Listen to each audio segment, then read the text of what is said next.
Every time I go outside, even if it's just a little walk through local woods, I'm looking for something interesting that could potentially be incorporated into an art piece.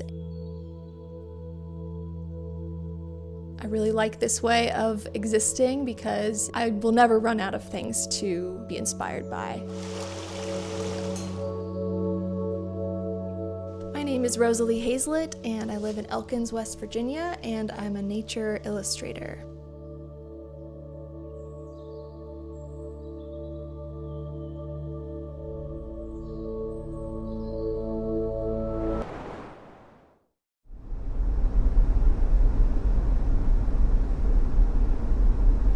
I grew up with a deep love for drawing and painting from a very early age. It was always just like the thing that made me happiest. Eventually, painting the things that I found outside became most of what I wanted to do.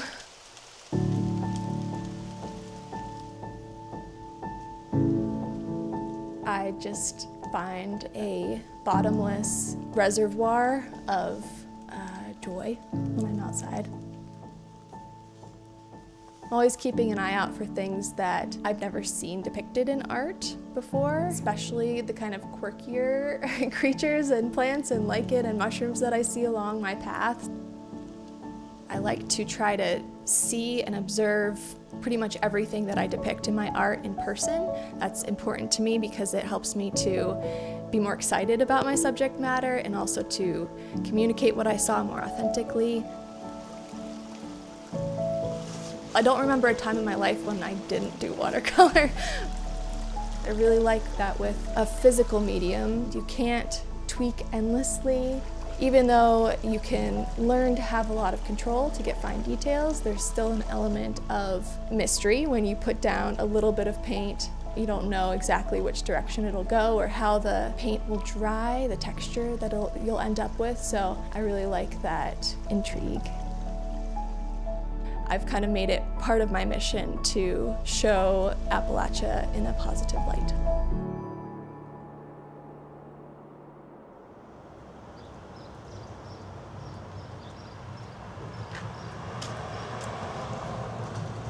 I grew up during an era when it seemed like everything was becoming super globalized and placeless. The more placeless the world becomes, the more I want to root down, really get to know the place where I was raised, and really invest in the local community, in my town. There are just so many things to love about this place. One of my favorite things about going to a new place is seeing artists at work, creating a narrative about their town and beautifying their town. So I started a studio storefront and it's called Meander. The space is where I go to work every day, so I'm actually working on paintings in the shop. It is just a really lovely way to be present in the community. I hope that people feel a sense of delight when they see my work, and that they also feel a sense of curiosity about what they're seeing. I just really like creating art that's accessible to people.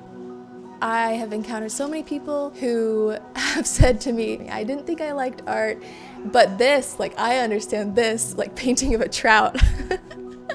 I love that because I think it's cool to democratize art in that way.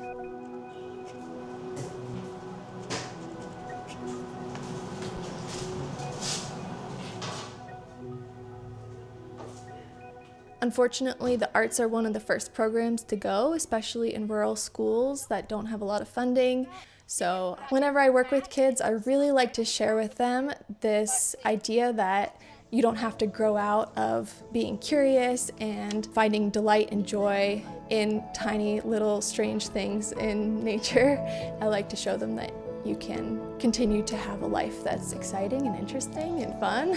And I also just like to show them that there's a whole beautiful world away from their screens, and hopefully those little nuggets of exposure to the arts stick with them for a long time.